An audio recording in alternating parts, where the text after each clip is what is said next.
Good morning. I'm so happy to be back. Good morning and welcome to CSLDallas Science of Mind, Sunday Science of Mind class. Happy to see all of you in the room. Happy to see all of you online. Super, super grateful. Huge gratitude for Tracy Brown being with you guys for the last 3 weeks. I know that it has been enlightening and deepening, and you guys have been absolutely following through on one of Tracy's favorite conversations about treatment.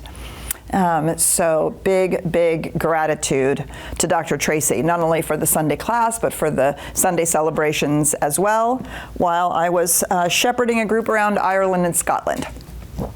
So we are finishing up, believe it or not, we are finishing up the introduction to the science of mind. We're at the end of the 4th chapter, How to Use It. We got only a couple pages left in the introduction, and it's been kind of an overview of what it is that the science of mind entails, what it means to explore it and to practice it, and of course the whole rest of the book dives in much more deeply. So we're at the second to last paragraph on page 58, and we have been talking about this thing called treatment, spiritual mind treatment. And I'm sure that Dr. Tracy has reminded us that as we read this material, and he uses the term practitioner, that he means all of us, that we are all practitioners when we are practicing the science of mind. We do, of course, have professionally licensed practitioners. You usually see that word then capitalized as a professionally licensed practitioner, and these are people who are trained to do this work with and for you, and to help and support you in learning how to do it for yourself. So when we read the word practitioner in this material, you have to understand this means you. This does not mean the person you're going to go have spiritual mind treatment from. This is for you.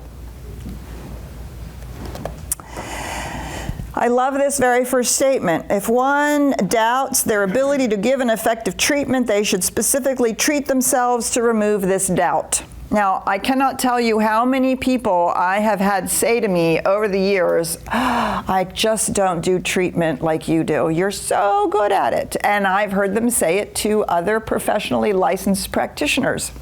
That's because we do it every day and have been doing it for a really long time and have been trained to do it. Right? That would be like saying, I'm going to learn how to play the piano, or I'm going to learn how to play the cello, and I'm going to listen to Yo-Yo Ma and say, oh my God, I'm terrible because I can't play the cello like Yo-Yo Ma, right? That which would be silly. So what we don't want to do is compare ourselves to other people. What we want to do is to begin to learn how to practice this and find our own way and our own voice. Most importantly, we have to really confront the fact that many of us subconsciously, way somewhere in the background, we believe ourselves to be the great exception. That this is going to work for everybody else, but I'm not really sure it's going to work for us because somehow we think, I don't know, less of ourselves. And so we can use spiritual mind treatment to do this work about anything, including our faith and trust that treatments are based on something we can learn. All of this stuff we've been talking about, that we've been discovering and using, we can do spiritual mind treatment to release our doubt and to move into a greater place of trust. And it's a powerful thing to do. It's actually a powerful practice, is to turn our spiritual mind treatments onto our own spiritual growth. Not just to manifest stuff, not just to do a healing, but to actually use it to support our spiritual growth and to ferret out all the ways in which we don't actually believe it. We like the words, we like to talk about it, we like to say it, but way back here, there's a yeah, but, and that's what we then aim our spiritual mind treatment on. And so we can do our spiritual mind treatment about recognizing the power of our word, of our spiritual word, that we are in fact speaking the creative word, the same word that the mystics talked about in the Western creation stories. When the mystics tell the story, God said, "Let there be light," and there was light. Right? That word isn't, oh, I'm now going to speak these words. It's the whole consciousness behind that word. It's the whole emphasis. It's the whole belief that we have in what we're talking about, and in knowing who we really are. So we can do spiritual mind treatment around being able to do spiritual mind treatment. All right. So I love these statements here. Now, in the next paragraph, we should do this work not with anxiety, but with expectancy, not by coercion, but with conviction, not through compulsion, but in a state of conscious recognition and receptivity. And so here we find the attitude within which we want to do our spiritual work. Whether it's spiritual mind treatment, whether it's affirmations, whether it's visualizing, right? Whether it's whatever spiritual growth we're doing, whatever spiritual growth work we're doing.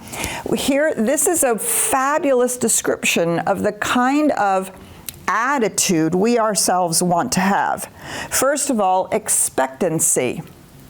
Not wish, not hope, not maybe, not any of those things, but expectancy. No different than when you put some flowers in the garden, you expect them to grow.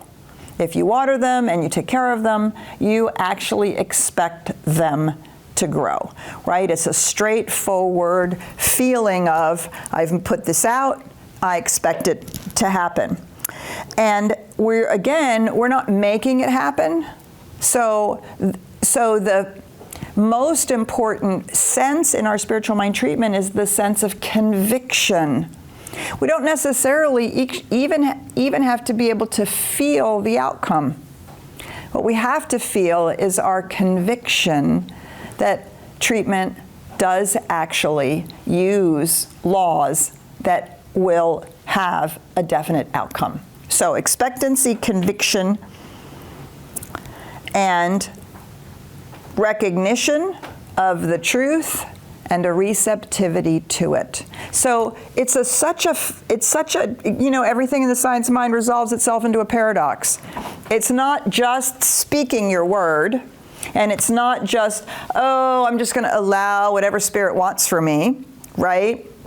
It is the expectation, the conviction of speaking the word, the expectation that it will have that outcome, and the receptivity of receiving that outcome to actually allow it to come into our lives.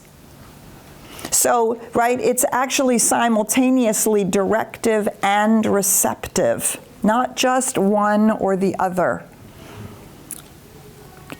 Yeah, and most of us tend to fall on one place or the other. I'm going to push, or I'm just going to sit back and I'm going to allow and see what happens. It's actually a dynamic relationship of both of these things.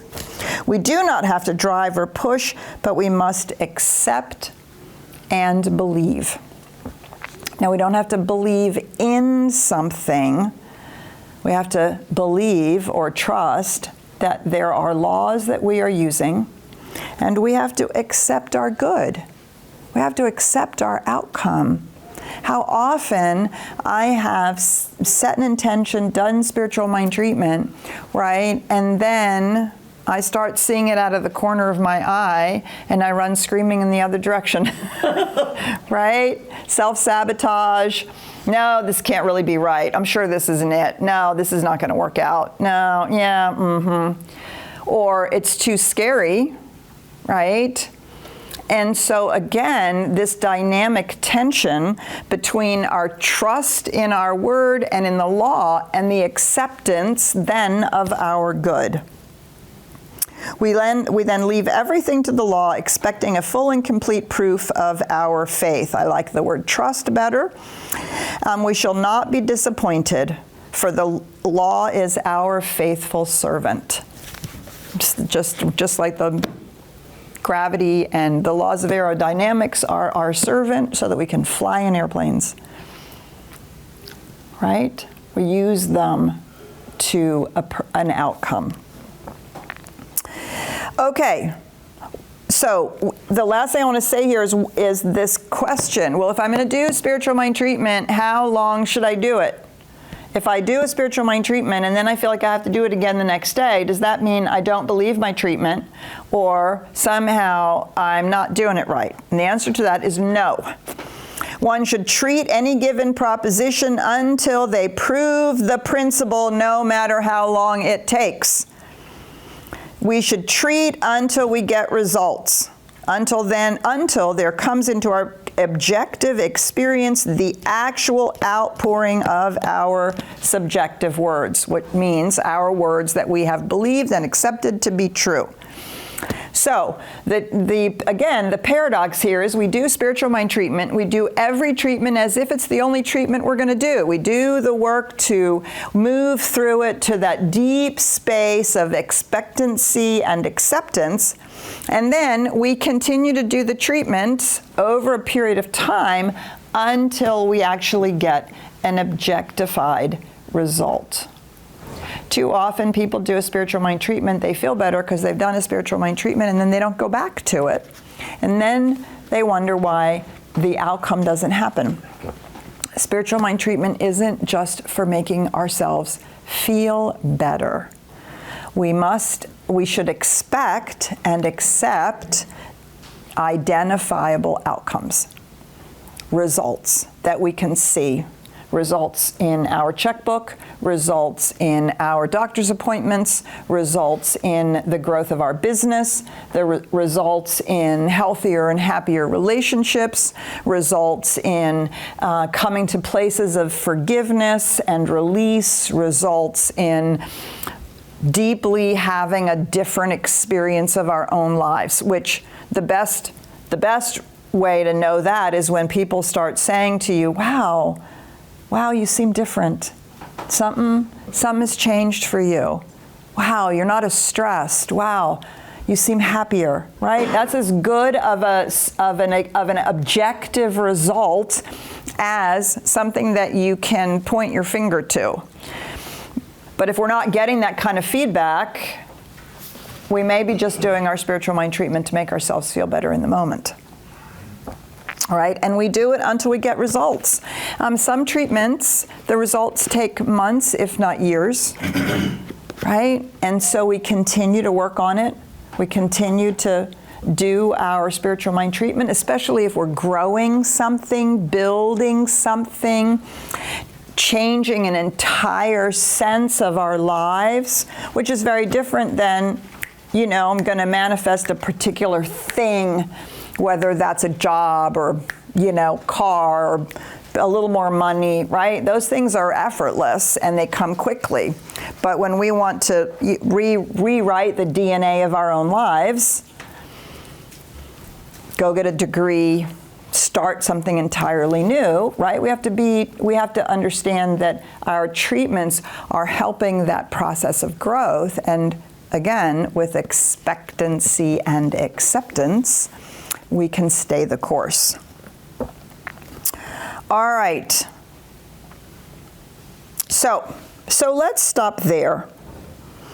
Expectancy, conviction, receptivity, acceptance, and belief, and a willingness to keep at it. Yeah. How do you feel? Where are you with those words? Which ones really resonate with you, and which ones are the ones that are maybe a little more difficult for you to achieve? And let's talk a little bit about doing this spiritual work together. So Ryan, I'm going to say good morning. I'm happy to be back. Happy to see both you and Richard. So let's see what's going on. Absolutely, and welcome back, Dr. Petra. We missed you, and we're glad that you're back. And hello, everybody. I'm Ryan. I'm the guy in the sky, or the guy looking you in the eye, depending on where you're at.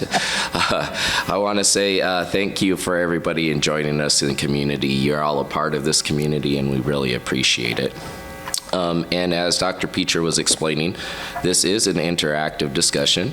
So for those who are new, I'm just going to let you guys know how you can participate. And for those in the room, just wave your hand in the air like you just don't care.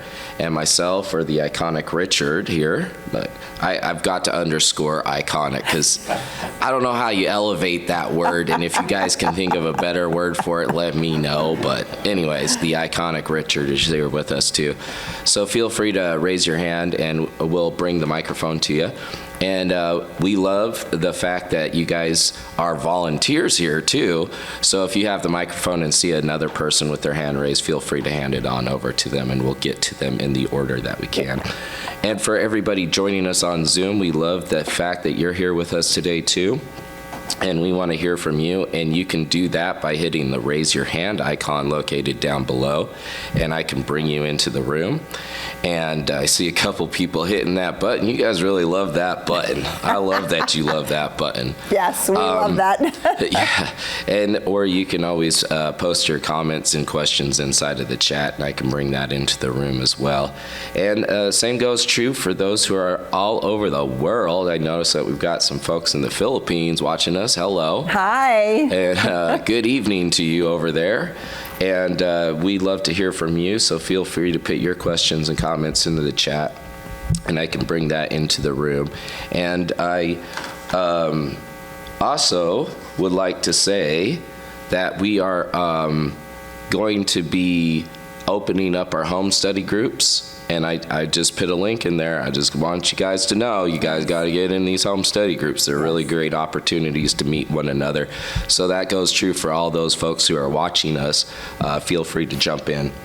I noticed that we had a comment over here in the room. Great. Okay. Mr. Iconic, will you help me out? And while we're saying hello to people from all over the world, we'll say hello to Bob and Glow, who are normally watching us from Mexico, but are in Dallas today. We're so happy to have you guys. And so from wherever you are, if you're ever in Dallas, please, please, please do join us in person. And we're so happy to see you guys. Yeah, I have a bed in my office. You can sleep up there. All right, let's go ahead and get into the room. Good morning. Hello, everybody. This is Jerry. I love Dr. Tracy. Glad to have you back.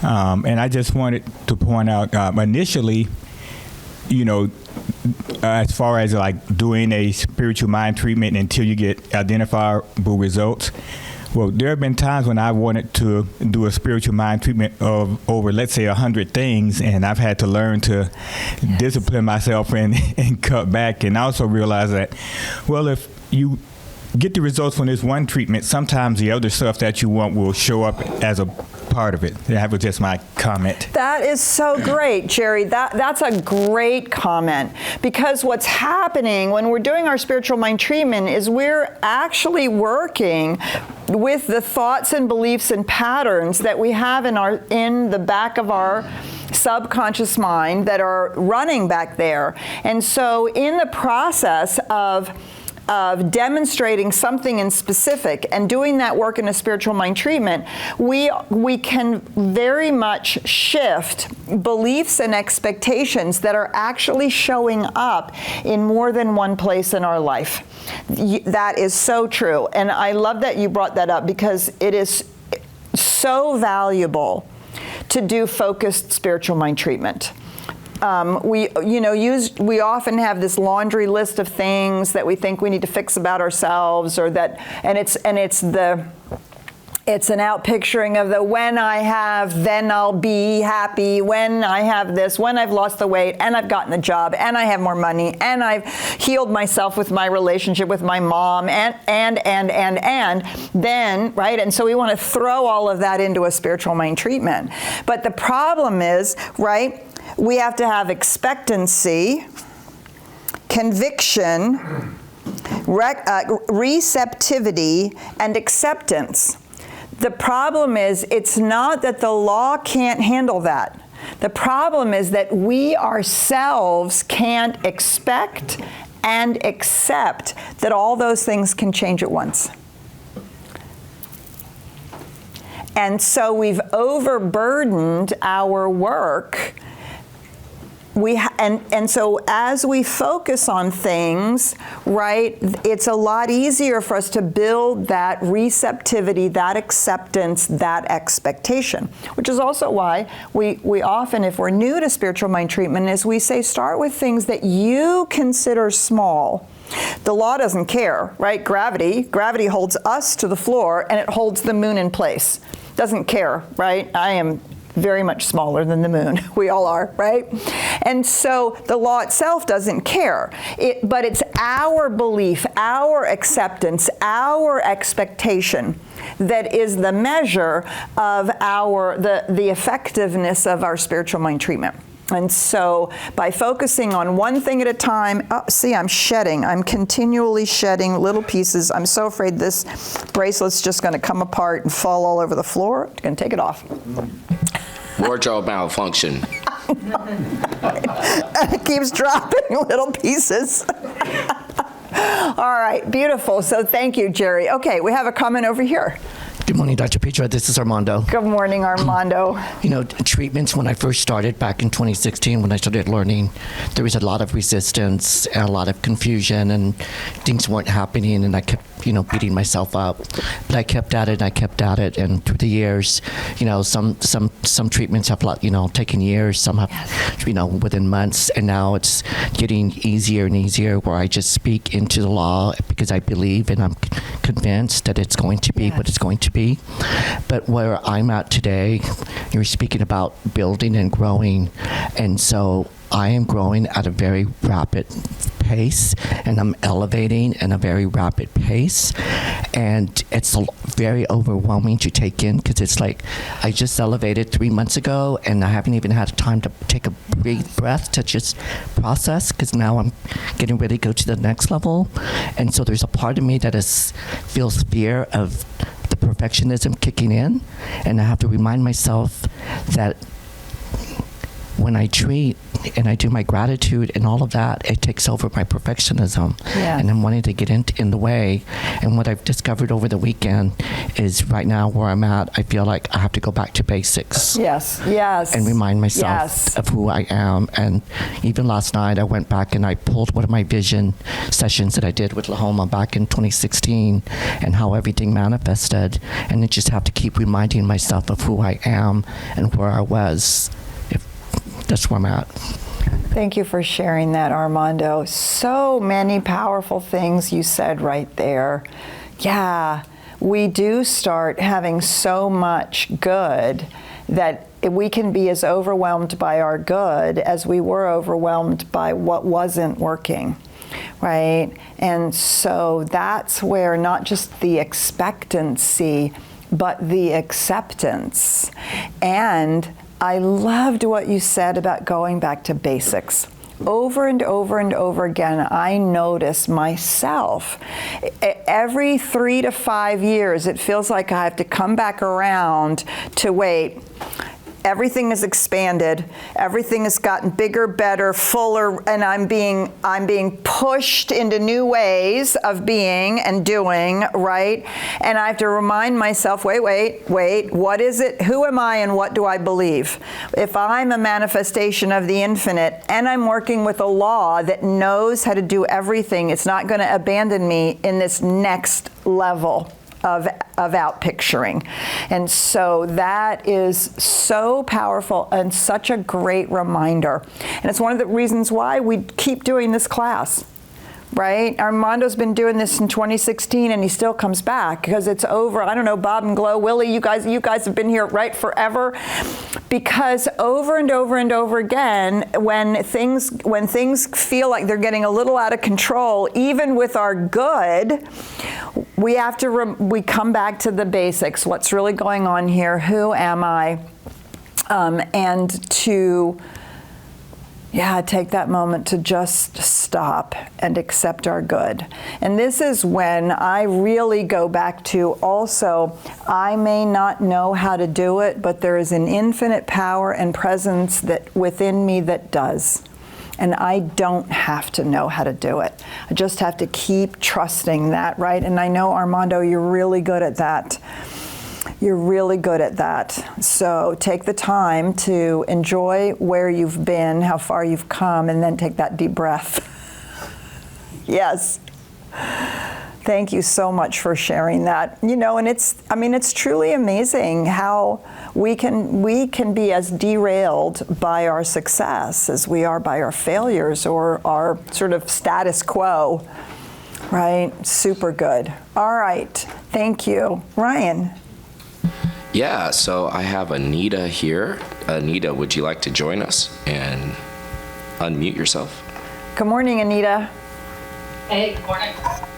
Welcome back, Dr. Keeper. Thank you. So just thinking about, you know, this whole idea of accept and know and looking at where your belief is at, right? So when I'm doing treatment work for somebody else, man, I know beyond any shadow of a doubt that that word that I'm laying down on their behalf is going to show up. Right. There's absolutely no doubt within my mind. But you know, let me turn that around on myself. Yes. And when things are not like showing up just like instantly, and I'm, you know, then I have to go, you know, practitioner, heal yourself and heal your own unbelief. And sometimes, you know, it's beyond what I can do. And so Yes. I have to reach out to another practitioner, you know, in order for them to hold that truth for me because I can't do it. And that's what's so great about being in community too, is that, you know, even in the sanghas and things, when you can't hold that for yourself, that's what your compadres are there for you to do. Yes. Right? So just wanted to put out that reminder and more, you know, this morning that, you know, hey, it sometimes takes the village, right? Yes. Yes. So, Oh, Anita, thank you so much. Absolutely what she said. Right? I mean, that's the reason we're in community. And that's why we have professionally licensed practitioners. You know, it's so true that we're inside our own things. And that's where, you know, all of our own stuff gets in the way. And so that's why we have professional practitioners. That's why we have sanghas and home study groups, and these places of deep community. So even for you all over the world, most of our sanghas and home study groups are online, so that we can know the truth for each other, because we're not inside the issue. And it is often easier to absolutely see it for someone else than it is sometimes for ourselves. And so that is, you have said it exactly, the primary reason that we're in community together. So we can lift each other up and support each other along the way. So I have a comment here in the room, and then Ryan will come to you online. Yeah, absolutely. Let's go over here to the room first. Hi, this is JL. Good morning. Good morning. Happy to see you. Thank you. Good to be here. One of the things about spiritual mind treatment that I've learned is once I stop trying to figure out how it's going to happen, that's when I can see the manifestation come about.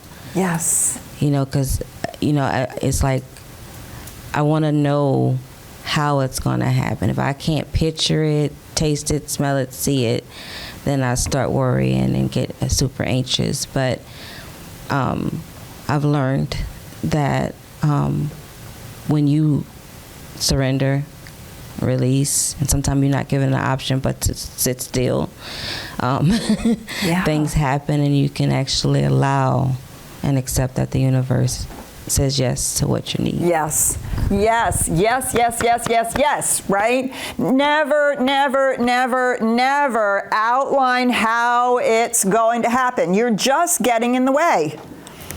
It's always the what. The end result, I have a happy relationship. My business is growing. I have healed my depression. I have, gotten over my diagnosis, whatever it is, the end result. The how is not our job. The how is the job of the law. That's what the law does. It is the wisdom and intelligence of the infinite that knows how to create anything. I mean, just look around, right? Babies' fingernails and eyelashes are truly some of the most amazing things. Like, how does that work? And this is the discipline. And too often we do exactly the reverse. We say, well, I'm going to see what Spirit wants for me to have or do. And then we spend all of our time being anxiously engaged in how are we going to make something happen in our lives.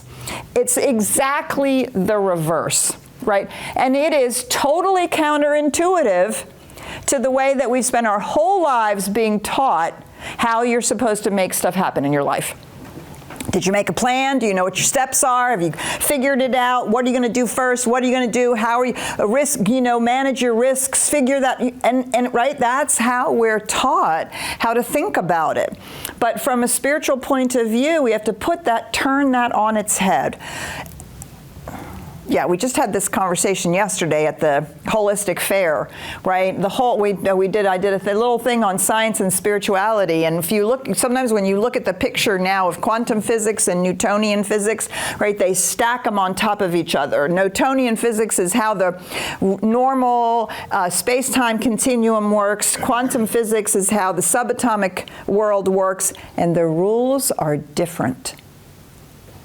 And it blows their mind. Albert Einstein was utterly utterly not excited about quantum physics because it didn't follow the rules. And yet they have over and over and over and over shown and proven that this, how it works in the quantum level, is underneath, and what's happening in the physical world rides on top. This is exactly the same thing, right? The spiritual reality kind of underlies the human condition and the human experience. And they seem to work on what appear to be entirely separate rules, totally counterintuitive. In the physical world, we're managing conditions, we're making sure we're talking to the right person, doing the right thing, we're trying to figure out when and how and what words should we use and all that manipulation stuff. And yet, when we're operating from the causal level, that which undergirds it, it's always the what, never the how. Always the what, never the how. And it could be one of the most challenging things for us to learn when we do our spiritual work and we do our spiritual mind treatments. Thank you, JL. All right, we have some comments out there online. Why, yes, we did. Connie, would you like to go ahead and unmute yourself and join the conversation? Good morning, Connie. Good morning. Good morning, everyone. One thing that's helping me lately, Dr. Peter, is saying to myself, what am I learning from this? Mm-hmm. And that just branches out into a flourishing of positivity, acceptance, etc. Beautiful. I love that, right? That is really great. Thank you for sharing that, Connie, right? Because what's going on out here is just a feedback mechanism. It's just a feedback loop. It's just really the outpicturing of whatever's going on in here. And so we can continually learn from what's going on in our lives. Beautiful. And it does really shift everything. Thank you. All right, anything else out there online at the moment? I think we want to read a little bit more. Yes, all right, good. That is what we're going to do. Okay, so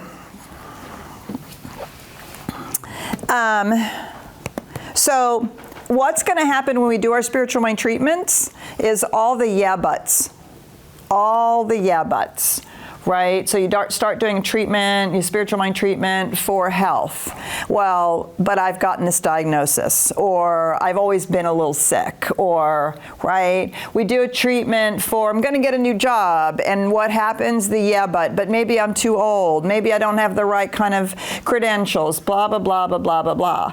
And so that's one of the values of doing treatment, is to begin to hear the underlying false belief, to actually allow it to come up, to recognize that this is the reason why you have to do treatment around this, because if it was already moving in the way that you wanted it to move, or already shifting, we wouldn't feel the need to do spiritual mind treatment. We would just, with conviction and faith, just go for it. And so allowing these things to come up should not, what do I want to say? Should not feel like we're doing it wrong, right? What we're doing is illuminating the pattern that's in the background. And then we can address it in our spiritual mind treatment.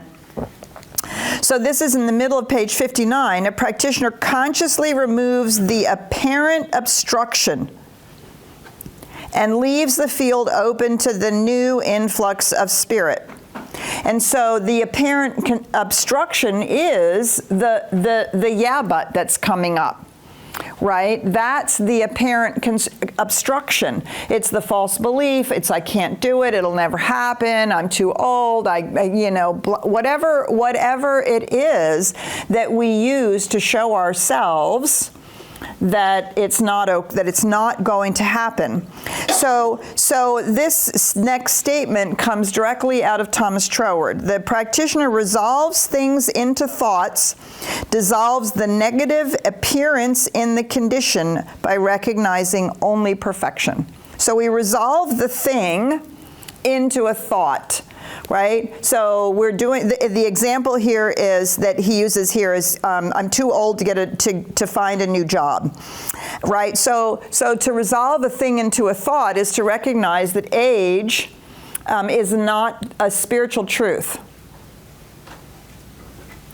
Do you think the universe is the infinite reality, the quantum field is aging? No, it just is. Right? Spirit just is. And it's only in our belief that age is somehow a detriment. And so we resolve that thing into a thought. There's always activity for spirit to unfold. It may be different activity, but there's always activity. And we dissolve the negative appearance in the condition by recognizing only perfection. The infinite is always seeking activity, regardless of age or ability or any of those things, regardless of the economic situation, regardless of anything. The infinite spirit is always seeking activity. And so when we line ourselves with truth, with that truth, that's what we're having conviction about, accepting and allowing, right? And we state that there are no obstacles in the pathway of truth. And so this is when we know that our word, being the activity of truth, removes the obstruction. So when we do spiritual mind treatment, this is also where we get involved into denials. And I think we spoke about this earlier before. It may possibly be also that Dr. Tracy has hit on this. My favorite denial is, no, that is not the truth. And I mean truth with a capital T. Not my truth. My truth might be my bank account is low. But the truth is that the universe is always abundance, making itself manifest. Do you see the difference, right? And so when we say that is not my truth, that is not the truth, we are moving ourselves out of the limitation of the condition into the perfection of the spiritual truth, the infinite possibility, which is always forever present. And so this is why in our spiritual mind treatments we can use affirmations and denials. We do not deny the experience experience. That would be silly. That would be like saying you stubbed your toe and then saying, no, it didn't hurt. It actually hurts when you stub your toe. But there's nothing in the universe holding that hurt in place, right? There's nothing in spirit that says, well, now that you've stubbed your toe, somehow that's going to hurt forever. No, that's not the spiritual truth. The spiritual truth is that our bodies absolutely know how to heal themselves, get rid of whatever needs to be gotten rid of, right? And so it's not that we're denying the experience, which is ridiculously uncompassionate to another person and also to ourselves.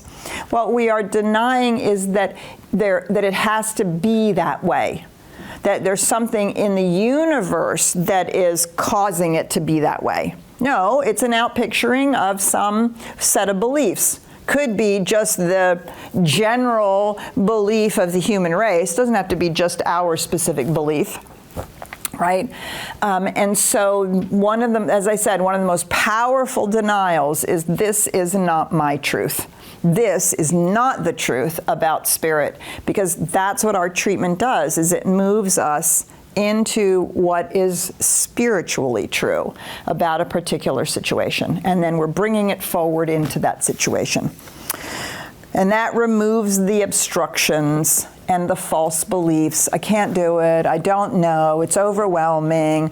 I'm not good enough. Oh my God, what if I mess it up? All the nonsense that we do that we get in the way. Great. All right, JL. I was thinking about that. I don't usually do a full, sometimes I don't do a full spiritual mind treatment, but I do hold those truths. One example is the news, right? When I see maybe a young black man killed, and I think about my kids, and I have to tell myself, that's not my kid's truth. Yes. Nope, that's not my truth. Yes. Nope, not mine. Yes. I'm so sorry, but I'm not holding that fear in me or for my kids or for my husband. I love that you said that, and that is true. That's true in that situation, right? It's true with inherited diseases. That is not my truth. That is not how it has to be. It's true in the economic situation. That is not my truth. My business can prosper anyway. And we don't hold that as, well, it's not my truth because somehow I'm special and different. No, it's not my truth because I've moved myself into a spiritual understanding. Anybody, everybody can, in fact, move themselves into that same spiritual understanding. And when we do that, all of us do that, the consciousness of the humanity will completely shift.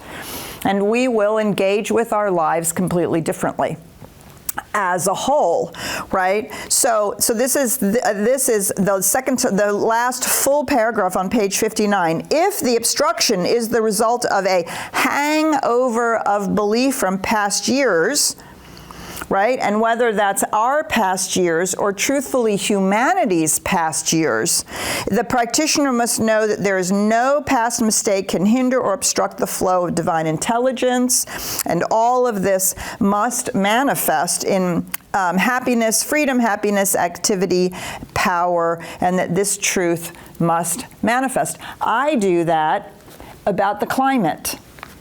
Every time I see those kinds of things, I'm like, no, this is not my truth. This is not our truth.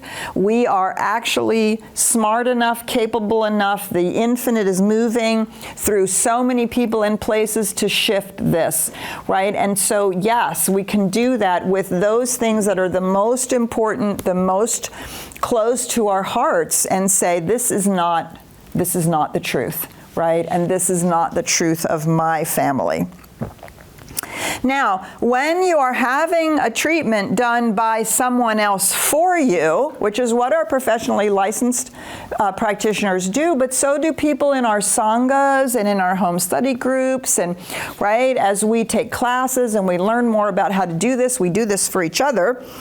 So here he uses the term patient, but if the person who's receiving the treatment, we should try to be receptive. when somebody's doing a spiritual mind treatment for us, right? And to be receptive and not just continually play over in our minds why it can't work or how bad it is or how awful it is. We have to try to work on not resisting the spiritual truth. Not that we're receptive to the will of the person who's doing the treatment, but to the actual truth, the purpose of the universe. We should expect results, should be willing to give up anything and everything that would hinder the demonstration. Which also means we have to give up our resistance. We have to give up our knowing better. Well, you don't really understand. You don't really understand how awful it is. You don't really understand what's going on. If you really understood, you would know that just you saying those words is not going to change anything. Do you see? I'm just shutting it out, shutting it out, shutting it out. And I'm basically doing my own spiritual mind treatment in the negative while I'm having somebody else doing the spiritual mind treatment for what it is that I said I wanted. And so that's our job when somebody is doing treatment for us, is to move ourselves into that receptive state. All right, he talks a little bit more about denial, which is so powerful and so important. We'll talk about it again when we get to treatment. I want to read to you. I want to close all of the introduction with these last two paragraphs. A new light is coming into the world. We are in the borderland of a new experience. The veil between spirit and matter is very thin. The invisible passes into visibility through our faith in it. A new science, a new religion, and a new philosophy are rapidly being developed. This is in line with the evolution of the Great Presence, and nothing can hinder its progress. It is useless as well as foolish to make any attempt to cover this principle or to hold it as a vested right of any religion, sect, or order. The truth will out. The Spirit will make itself known. Happy are we if we see these things which, from the foundation of the human race, have been longed for by all aspiring souls. True thought deals directly with first cause, and this science is the study of first cause, spirit, or the truth, that invisible essence, that ultimate stuff and intelligence from which everything comes, the power back of creation, the thing itself. So it is. Yay. All right, next week, we start chapter 1. Thank you so much. I'm so happy to spend the morning with you. We'll see you shortly in the celebration. If you join us, please do sign up to be part of a home study group. We'd love to have you in whatever class or event or situation you can be in, whether you're here or online. And in the meantime, have a beautiful day. Bye for now.